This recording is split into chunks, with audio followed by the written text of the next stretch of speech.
వాక్యాన్ని కొన్ని నిమిషాలు ధ్యానం చేసుకుందాం. ప్రభు తన ప్రేమను బట్టి మనలను మార్చి నెల 2026 మార్చి 6వ తారీఖు సాయంకాలం సమయంలో కాటేజీ ప్రేయర్లో మనం చేసి ప్రభు నామాన్ని ప్రార్థన చేసుకున్నాం. దేవునికి మహిమ ఘనత ప్రభావాలు కలుగునట్లుగా ఆయనను అనుష్ఠిస్తూ ఉండాలి. ఈ రాత్రి నేను మీకు మంచి దైవ వర్తమానాన్ని సందేశాన్ని హిస్టారికల్గా ఉన్నటువంటి వాక్యాన్ని అందించాలని తెలియజేస్తున్నాను. మనందరం కూడా ఆ మాటలను వినుటకు సిద్ధపడాలని కోరుకుంటున్నాం. మరి మన దగ్గర ఉన్నటువంటి మన బైబిలన్నీ కూడా తెచ్చుకొని చదువుకుంటే శ్రేష్టమైనటువంటి దేవుని మాటలు ఇందులో మనకు కనబడుచు. పరిశుద్ధుడైనటువంటి పేతురు రాసినటువంటి మొదటి పత్రిక 1వ అధ్యాయము 8వ వచనమును మనం చదువుకుంటే ఇందులో కొన్ని భావగర్భితమైనటువంటి సబ్జెక్ట్ మాటలు మనకు కనబడుచు. అవేమనగా మనం చూస్తే ఆయన చెబుతూ ఉంటున్నాడు కదా. మొదటి మాట ఏమి చెబుతున్నాడంటే చదవండి.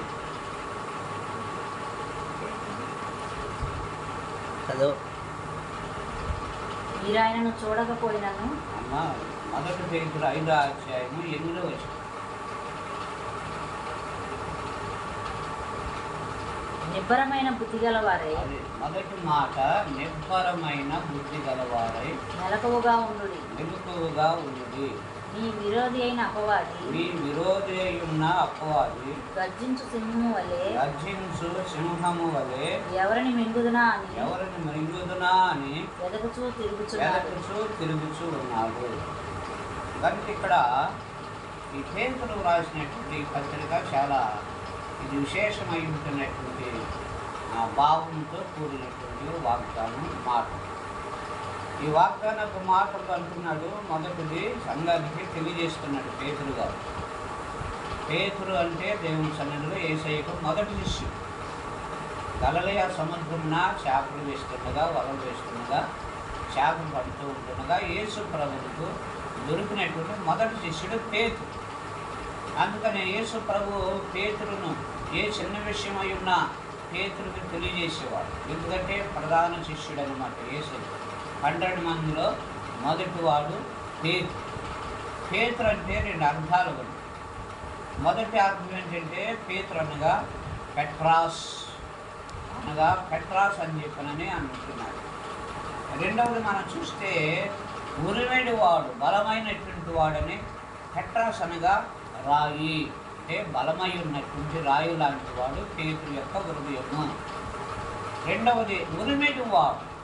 కనుక ఏదైనా ఒక కార్యము చేయవలసి వచ్చిన సందర్భములలో అతడు సందేహించక తన కార్యమును అతడు చేస్తూ ఉంటున్నటువంటి దానిని బట్టి దేవుని కృపలలో నిలబడుతూ ఉంటున్నటువంటి వాడు. అందుకనే ఇతనికి పెట్రాస్, బలమైన రాయి. అలాగనే ఉరిమెడు వాడు. రెండోది ఇంకొక పేరు ఉన్నది అనమాట. ఏమని పేరు ఉన్నది పేతురు గారికి? మొదటి పేరు ఏంటంటే సీమోను పేతురు. యేసయ్య యొద్దకు రాకముందు సీమోను, యేసయ్య యొద్దకు వచ్చిన తర్వాత పేతురు. అతడు మార్పు చెందుకుంటున్నాడు. ఆ పేతురు ఇప్పుడు మనకు చెబుతూ ఉంటున్నటువంటి ఆ పత్రికలలో కొన్ని భాగాలను వ్రాస్తూ ఉంటే తెలుస్తూ ఉంటున్నటువంటి మాట మనము ఆలోచన చేస్తూ ఉంటున్నప్పుడు మొదటిది ఏముంటున్నాడు? నిబ్బరమై ఉన్న బుద్ధి కలిగినటువంటి వారై ఉండాలి. ఏంటి? మన మనసు నిబ్బరంగా ఉండాలి, నిబ్బరం ఉండాలి. కుటుంబ జీవితంలో నిబ్బరము చాలా ప్రాముఖ్యం. బిడ్డల జీవితంలో కానీ, సంఘ జీవితంలో కానీ, కుటుంబ జీవితంలో కానీ, సంసార జీవితంలో కానీ నిబ్బరం అన్నది చాలా విలువైనటువంటిది అని చెప్పనని వ్రాయబడింది. అందుకనే ప్రతి విషయంలో కూడా మనము ఉలికి పడుట కాదు, ఆటుపోటు కలిగి ఉండుట కాదు, కానీ నిబ్బరమ కలిగి ప్రభు సన్నిధిలో ధ్యానించుట, ఇది మనకు దేవుడు ఇస్తున్నటువంటి దీవెన. అందుకని సంఘాన్ని మేల్కొలుపు చేయని అంటున్నాడు. మీరు నిబ్బరమై ఉన్న బుద్ధి కలిగినటువంటి వారే ఉండాలి అని చెప్పిన మొదటి మాట. రెండవది అంటున్నాడు కదా, మెలకుగా ఉండాలి. కనుకనే ఎందుకు మనం మెలకు కలిగి ఉండాలి, అక్కడ కొటేషన్ చెప్పాడనమాట. మొదటిది నిబ్బరమైన బుద్ధి కలిగి ఉండాలి, రెండవది మెలకు కావాలి. మెలకు ఉంటే మన జీవితంలో కొన్ని శోధనలు, సమస్యలు, ఇబ్బందులు తొలగిపోతాయి. మెలకు ఎప్పుడైతే మనం కోల్పోయి ఉంటున్నామో కొన్ని సమస్యలు, కొన్ని శోధనలు మన జీవితానికి వస్తూ ఉంటే కనుక మీరు మెలకువ కలిగి ఉండుడి అని చెప్పనని యేసు ప్రభు చెప్పుకుంటూ వచ్చారు. యేసు ప్రభు ఆయన శిష్యులు ప్రార్థన చేయడం గెచ్చమనే తోటకు వెళ్ళారు. గెచ్చమనే తోటకు వెళ్ళిన తర్వాత యేసయ్య వారితో చెబుతున్న మాట ఏమిటంటే, మీరు మెలకువ కలిగి ప్రార్థన చేయండి. మీ విరోధి ఉన్నటువంటి అపవాది వాడు వస్తున్నాడు మిమ్మల్ని ముట్టుడు కొరకు. కనుకనే ఎట్లా వస్తున్నాడు మన విరోధి ఉన్నటువంటి అపవాది?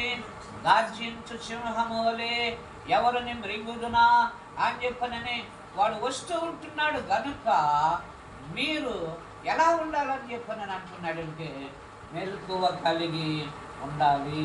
ఎట్లా ఉండాలి మనము? దేవుని సన్నిధిలో మెలకు. ఒక్కొక్కసారి జీవితంలో మెలకు చాలా అవసరత. మెలకు లేకపోతే, అణుకు లేకపోతే మన జీవితమునకు చాలా కొన్ని ఆర్థిక, మానసిక, భౌతిక సంబంధించినటువంటి సమస్యలు వస్తూ ఉంటాయి.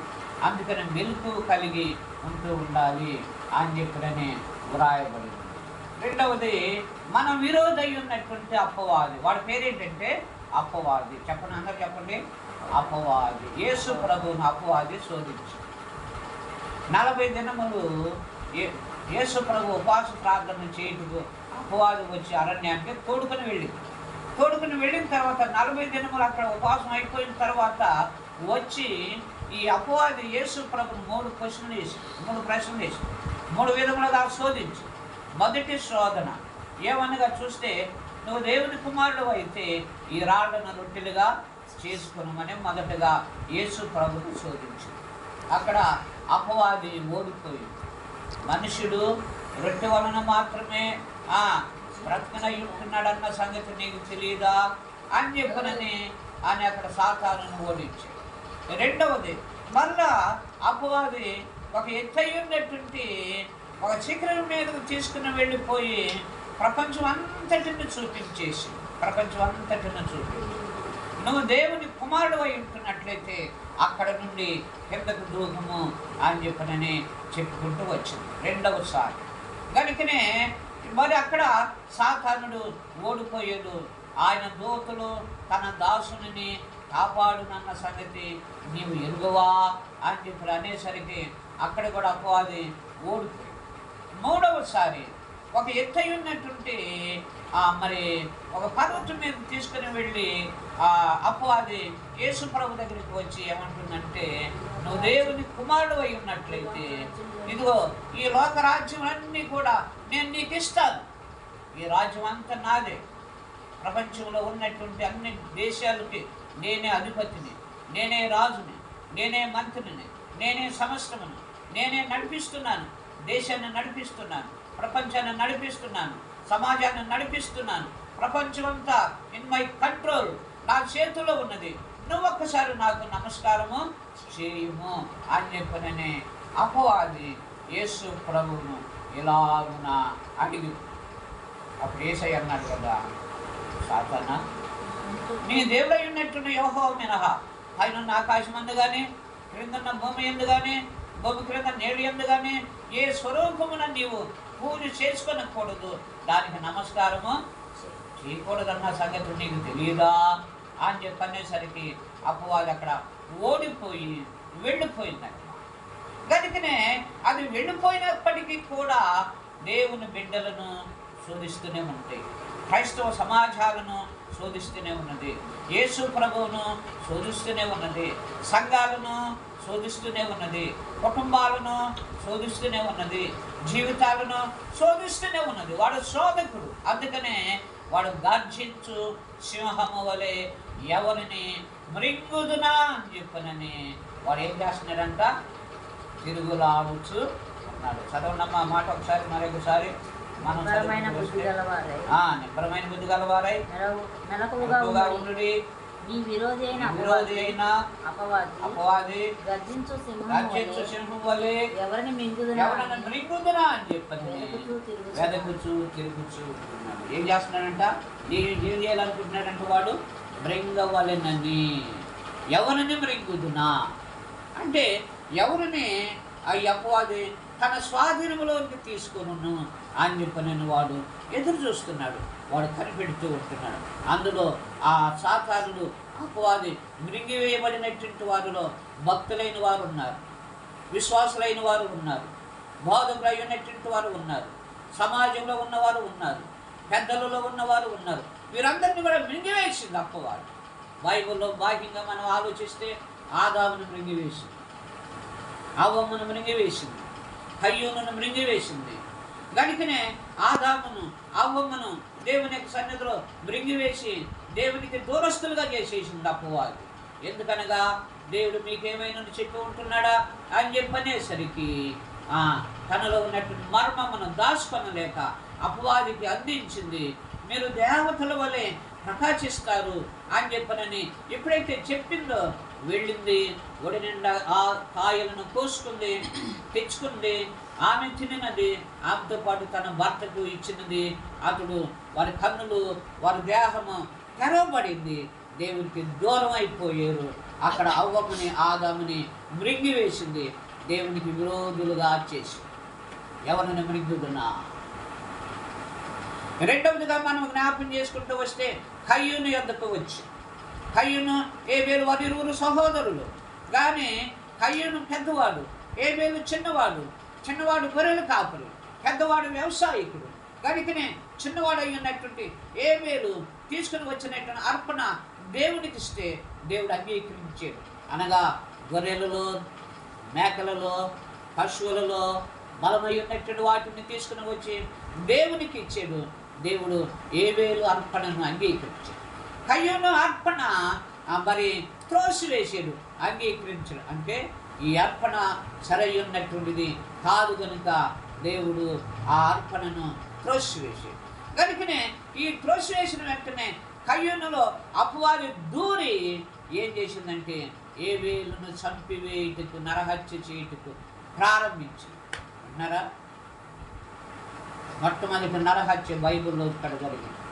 ప్రపంచంలో చరిత్రలో మొదటి నరహత్య అన్న తమ్ముని చంపుట, ఇది నరహత్య. అందుకని ఇట్లాగున కయ్యూను తన తమ్ముడైన ఏబేలు మీద పడి అతనిని చంపివేస్తే దేవుడు వచ్చి కయ్యూను అన్నాడు కదా, కయ్యూను నీ తమ్ముడై ఉన్నటువంటి ఏబేలు ఎక్కడ అని చెప్పనని అడిగితే నా తమ్మునికి నేను అవలవాడనా అని చెప్పనని అన్నాడు. అప్పుడు దేవుడు కయ్యూనుని ఏం చేశాడండి? ప్రేమించాడా? మరి ఏం చేశాడు? శపించాడు. ఏమిటి శపించాడు? నువ్వు దేశ దిమ్మరవై తిరుగుదువు, నీకు నివాసము ఉండదు, నీకు కుటుంబము ఉండదు, నీకు సహవాసము ఉండదు, నీవు దేశములు తిరుగుచు సంచార జీవితం. కొందరు జీవితాలు, కొందరు బ్రతుకులు సంచారం. ఇంటికాడ నిలవదు కాలు, ఇంటికాడ ఉండరు కొంతమంది, ఇంటికాడ సహవాసం చేయరు కొంతమంది. వారి జీవితంలన్నీ కూడా సంచారం. వారు ఏ విధమైనటువంటి వారంటే ఇదిగో వీళ్ళు కయ్యూను లాంటి వారు అని చెప్పినని కానీ ఎవరిని మృంగుతున్నా కయ్యూను మృంగివేసింది.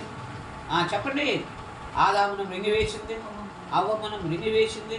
దేవుని సన్నిధిలో దేవుని బిడ్డలారా సాతాను మృంగివేయబడినటువంటి వారిలో భక్తులై ఉన్నటువంటి వారును కనబడుతూ ఉంటున్నారు. గనుకనే యోబును కూడా సాతానుడు మృంగివేయవలనని ఎదురు చూసింది. కానీ యోబు జయించాడు, యోబు ఓడించాడు, యోబు ఓర్చుకున్నాడు, యోబు సహించాడు, శ్రమలన్నింటినీ ఓర్చుకున్నాడు. మళ్ళా దేవుడు యోబును ధన్యుడుగా చేసి ఉంటున్నట్లుగా మనము జ్ఞాపం చేసుకుంటూ ఉండాలి.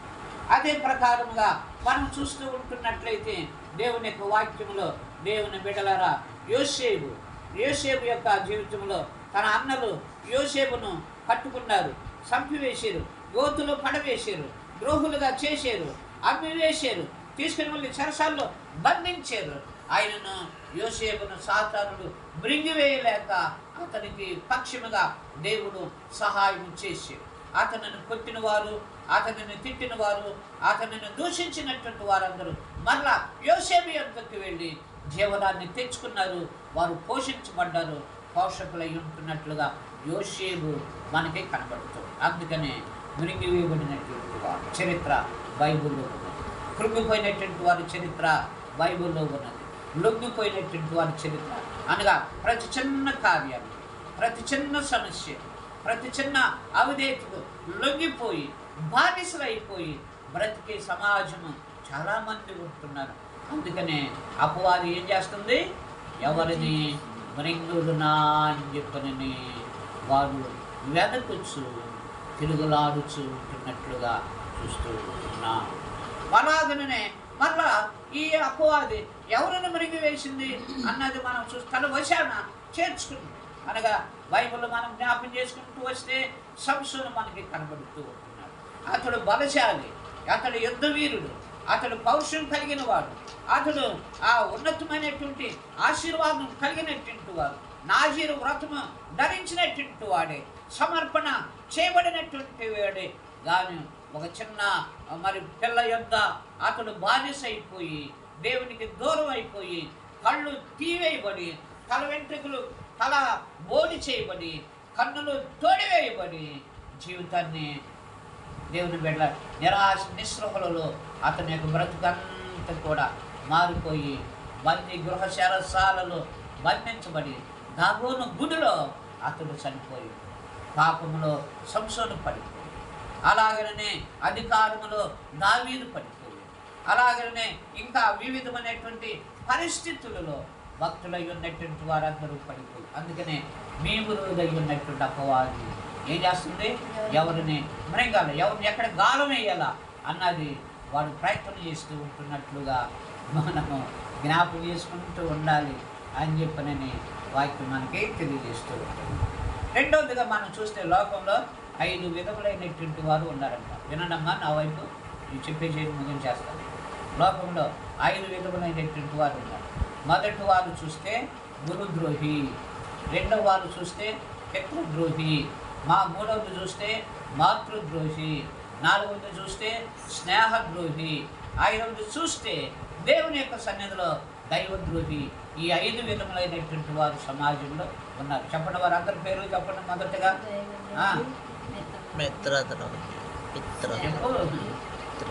గురుద్రోహి, పితృద్రోహి, మాతృద్రోహి, స్నేహద్రోహి, దైవద్రోహి. అందుకని 5 గురుద్రోహి ఎవరు? యోధ. యేసు ప్రభుని 30 నాణ్యములకు అన్నివేసి సాతానుడు పడిపోయాడు. అపవాది యోధాను మిగివేసింది. తన గురువు అయి ఉన్నటువంటి యేసయ్యను అన్నివేయుతుంది. అందులో పడిపోయాడు యోధ. అందుకని ఇలాగున ఎవరిని మృంగుదునా అని చెప్పనని మన విరోధి అయి ఉన్నటువంటి లోక సాతాను, పాప సాతాను, అలాగనే సాతాను క్రియల వలన మనందరి యొక్క జీవితములు నాశనముగా కనబడినాయి ఉంటున్నట్లుగా మనం చూస్తూ, అందుకనే ఎవడిని మృంగుదునా అని చెప్పనని వాడు వెదకుచు తిరుగులాడుచు ఉంటున్నట్లుగా జ్ఞాపకం చేసుకుంటూ ఉంటాడు. అందుకని మనం ఎట్లా ఉండాలంటున్నాడు? మెలకువ కలిగి మీరు చెప్పండి, నిబ్బరమైన బుద్ధి గలవారై మెలకువ కలిగి ప్రార్థన వీడు గర్జించు సింహం. అలా చెప్పండమ్మా, ఏ సింహం వీడు? గడిక మీ విరోధి ఉన్నట్టు అపవాది గర్జించు సింహము వలె ఎవరిని మృంగుదునా అని చెప్పనని అనుకుని వాడు తిరుగుతూ ఉంటాడు. ఇంటింట తిరుగుతూ ఉంటాడు, ఊరూరు తిరుగుతూ ఉంటాడు, దేశాలు తిరుగుతూ ఉంటాడు. రాజులను పడవేశాడు ఇందులో.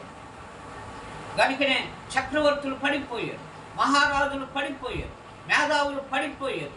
దేవుని యొక్క సన్నిధిలో దేవుని బిడ్డల చరిత్ర ప్రకారముగా మనం చూస్తూ ఉంటున్నట్లయితే సంసార జీవితమును జయించలేక అరణ్యము పాలైపోయి ఉంటున్నటువంటి వారు సాతాను అందరిని, ఇటువంటి వారందరినీ ఓడించేసింది, తన వశాన తీసుకుని ఉంటున్నట్లుగా మనము జ్ఞాపకం చేసుకుంటూ ఉండాలి అని చెప్పనని దేవుని వాక్యము ఇక్కడ మనకు కనబడుచున్నట్లుగా చూస్తూ ఉంటున్నాం. ప్రకటన గ్రంథములో మనము జ్ఞాపకం చేసుకుంటూ ఉంటున్నప్పుడు కొన్ని మాటలు మనకి ఇక్కడ కనబడనాయి ఉంటున్నట్లుగా మనం చూస్తూ ఉంటున్నాం. ఎందుకు ఇక్కడ చూడండి, ఇక్కడ 1 పేతురు 1వ అధ్యాయం 13వ వచనమును మనము చదువు. 1 పేతురు 1వ అధ్యాయము 13వ వచనమును మనం చదువుకుంటూ వస్తే ఇక్కడ కనబడుతుంది కదా. కాబట్టి మీ మనస్సు అను నడుమును కట్టుకొని నిబ్బరమైన బుద్ధి గలవారై యేసుక్రీస్తు ప్రత్యక్షమై ఉన్నప్పుడు మీకు తేబడు విషయమై కృపా విషయమై సంపూర్ణ నిరీక్షణ కలిగి ఉండుడి. ఏమంటున్నాడు ఇక్కడ? కాబట్టి మీ మనస్సు అను నడుమును కట్టుకొని నిబ్బరమైన బుద్ధి గలవారై యేసుక్రీస్తు ప్రత్యక్షమై ఉన్నప్పుడు మీకు తేబడు కృపా విషయమై సంపూర్ణ నిరీక్షణ కలిగి ఉన్నటువంటి వారిగా మనము కనబడాలి కనుక మన మనసు నిబ్బరముగా ఉండాలి, నిబ్బరమైనటువంటి బుద్ధి కలిగి ఉంటూ ఉండాలి.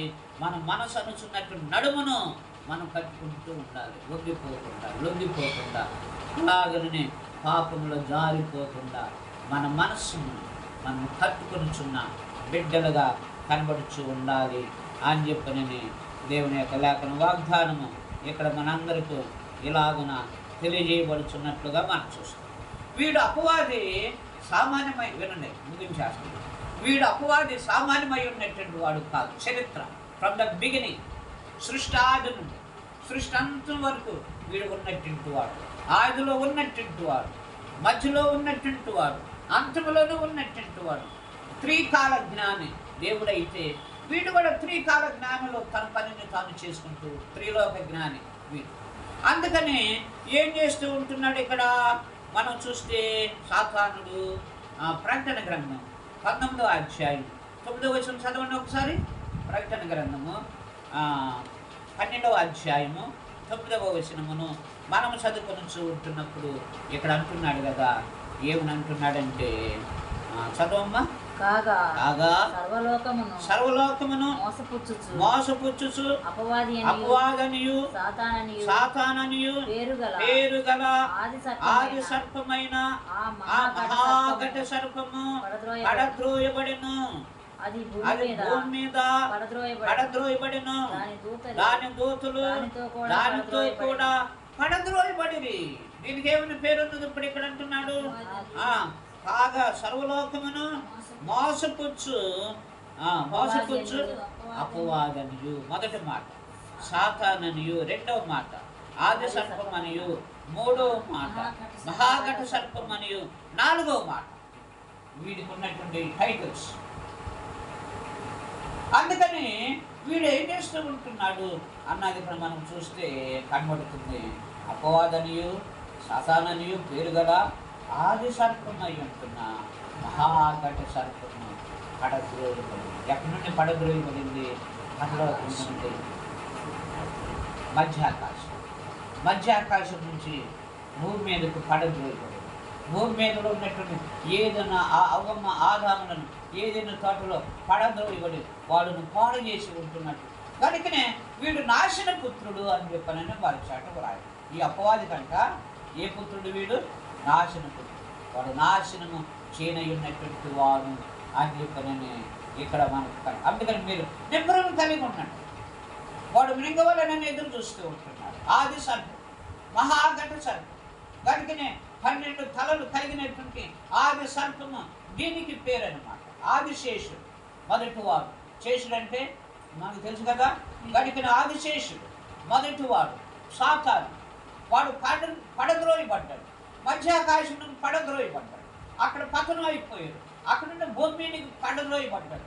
ఇక్కడ పనిచేస్తున్నాడు ఇప్పుడు అందరిలో, ప్రతి వారి హృదయాలలో, ప్రతి వారి జీవితాలలో ఈ యొక్క అపవాది మనలో దూరి ప్రవేశించి నెమ్మది లేకుండా కుటుంబంలో, సమాధానం లేకుండా బిడ్డలకు, తల్లిదండ్రులకు ఐక్యత లేకుండా మరి పెద్దలకు, చిన్నలకు వీరు చేస్తున్నటువంటి ఆలోచన ఇలాగ యేసు ప్రభును సిలువకు ఎక్కించినంత వరకు కూడా, సిలువ వేయించినంత వరకు కూడా ఈ అపవాది యేసయ్యకు పనిచేసి. అందుకని వీడు సర్వలోక మోసగాడు, ఆది సర్పము, అపవాది, మహా ఘటసర్పం. చెప్పండమ్మా, అందరూ చెప్పండి. ఏ సర్పం అండి వీడు? మహాఘట సర్పం. సామాన్యం కాదు. ఘట సర్పం వేరు, మహాఘట సర్పం వేరు. కనుకనే చక్రవర్తి రాజులు అలాగనే అధికారులు, అధిపతులు, న్యాయాధిపతులు అలాగనే ప్రతి వారిని కూడా తన వశాన్ని చేర్చుకొని తన యొక్క స్థితిలో అది ఉంచుకొని మనకున్నటువంటి ఆ దేవుని కృప నుండి, దేవుని ప్రేమ నుండి, దేవుని సన్నిధిలో. అందుకని అప్పుడు సాతాను యేసు ప్రభు అన్నాడు, లోక సువార్త 22వ అధ్యాయం 31వ వచనము మనం చదువుకుంటూ వస్తే కనబడుతుంది. 22వ అధ్యాయం 31వ వచనము లోక సువార్త మనం చదువుకుంటూ వస్తే, సీమోను ఇదిగో సాతాను మిమ్మను పట్టి గోధుమల వలె చల్లించుటకు మిమ్మను ఏం చేశాడంట? చల్లించుటకు గోధుమల వలె సాతానుడు మనలను పట్టి, మనలో మంచి, మనలో చెడు, మనలో నీతి, మనలో అవినీతి, మనలో అక్రమము, మనలో ఆత్మీయత, వీటన్ని జల్లించుటకు సాతానునికి దేవుడు అధికారం ఇచ్చి ఉన్నాడు. కనుక వాడు మనలను జల్లించునై ఉంటున్నటువంటి వాడుగా కనబడుతూ ఉంటున్నారు. అందుకని దాని కోరలలో, ఈ అపవాది తంత్రాలలో, అపవాది యంత్రాలలో, అపవాది మంత్రాలలో, అపవాది యొక్క యుక్తులలో, అపవాది యొక్క కుయుక్తులలో ఏ విశ్వాసి కూడా పడిపోతే ఇక పైకి రాలేదు. ఏ భక్తుడు కూడా పడిపోతే ఇక పైకి రాలేదు. ఏ యొక్క వ్యక్తి కూడా అందులో పడిపోతే ఊగులో దిగజారిపోతమే కానీ వాడికి పైకి వచ్చే పరిస్థితులు ఉండవు. కనుక మీ విరోధై ఉన్న అపవాది మిమ్మల్ని మృంగాలని ఏం చేస్తున్నాడు? ధనాశిలో కొంతమందిని పడేస్తున్నాడు, శరీరాశిలో కొంతమందిని పడేస్తున్నాడు, అలాగనే అక్రమ సంబంధంలో మరి కొంతమందిని పడేసేస్తూ ఉంటున్నాడు, అన్యాయమైనటువంటి పరిస్థితులలో కొంతమందిని వీడు పడేస్తూ ఉంటున్నాడు, తోక ఆడిస్తూ ఉంటున్నాడు. వాడు పని అది. ఎవడని మృంగుతున్నా అని చెప్పనని ఇంటింట తిరుగులాడుచు ఉంటున్నట్లుగా మనం చూస్తూ ఆఖరిగా మరొక మాట చదువుకొని ముగించేసుకుందాం. ప్రకటన గ్రంథం 20వ అధ్యాయం 10వ వచనమును చదువు. ప్రకటన గ్రంథము 20వ అధ్యాయము 10వ వచనమును చదవండి. వారిని మోసపరిచిన అపవాది అగ్నిగంధకములు గల గుండములో పడివేయబడిన అచ్చట క్రూర మృగమును అబద్ధ ప్రవక్తను ఉన్నారు. వారు యుగములు రాత్రింబగళ్ళు బాధించబడుచు. చూసారా ఎంతమందిని మోసం చేసినటువంటి అపవాది, సాతానుడు, అలాగనే గర్జించు సింహము, అలాగనే ఇంకా మరి సర్వలోక మోసగాడు, ఆది సర్పము, మహాఘట సర్పమును దేవుడు దానిని పట్టుకొని 1000 ఏళ్ల పరిపాలన పిదప దానిని అగ్నిగుండంలో కాల్చివేసి అందులో పడవేయును అని చెప్పినని ఈ ప్రకటన గ్రంథ సారాంశం మనకు కనవచ్చు. అందుకని ఈ రాత్రి వేళ సమయంలో మనలో మృంగవలని సాతానుడు ప్రయత్నం చేస్తున్నాడు. వాడు ఛాయలను మనం గుర్తెరిగి ఉండాలి, వాడిని ఎదిరించాలంటే ప్రార్థన వలననే సమస్తమైనటువంటి కార్యములను మనకు జయించగలము. దేని వలన జయించగలమా? ప్రార్థన లేకపోతే అపవాది మనలను, మన హృదయాన్ని దోసుకుంటుంది, లోపరుచుకుంటుంది. దానికి తన వశాన్ని మనలను తీసుకుంటూ ఉంటుంది. మనలను అది ఏం చేస్తుందంటే ఏం చేయలేదు, నెమ్మది లేకుండా చేస్తుంది, ఐక్యత లేకుండా చేస్తుంది, అలాగనే నమ్మకత్వం లేకుండా చేస్తుంది. మనసులో జీవితంలో ఆనంద ఆశీర్వాదం కోల్పోనట్లుగా అపవాది చేస్తూ ఉంటుంది. అందుకనే మెలకుగా ఉన్నాడు. మీరు ప్రార్థించి మీ విరోధైనటువంటి అపవాది మిమ్మల్ని మృంగవలనని వాడు ఎదురిస్తున్నాడు. కనుక వాడిని ఓడించాలంటే ప్రార్థననే ఆయుధము మనము కలిగి ఉంటే ఉండాలి. ప్రార్థన వలనే పయనము, ప్రార్థనే ప్రాకారము, ప్రార్థనే ప్రాధాన్యము, ప్రార్థన లేనిది పరాజయం. ప్రార్థననే పయ్యా ప్రార్థించకుండా నేనుండలేనయా. ప్రభువా ప్రార్థననే పయ్యా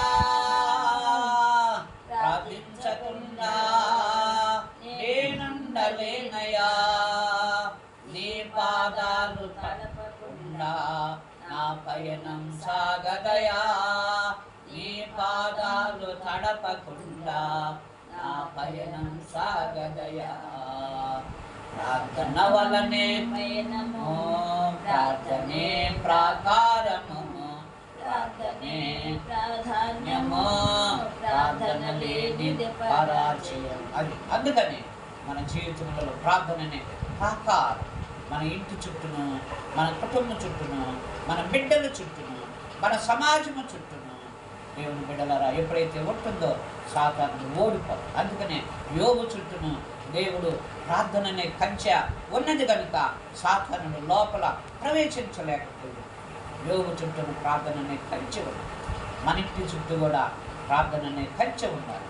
లేకపోతే అపవాది ప్రవేశిస్తుంది, మనలను వాడు పాడు చేయనై ఉంటున్నట్లుగా మనం చూస్తూ ఉంటాం. అందుకే ప్రార్థన వలన పరాజయం సాతానుడు కలుగుతుంది. ప్రార్థన వలన మనకు విజయము జయము మరి కలుగుతూ ఉంటుంది. ప్రార్థన వలన మన జీవితంలో స్థిరపరచబడమై ఉంటుంది. ప్రార్థన వలన మన విశ్వాస జీవితంలో ఆత్మీయముగా పరిశుద్ధాత్మ శక్తితో మరి మనం నింపబడటానికి వీలు కలుగుతూ ఉంటుంది.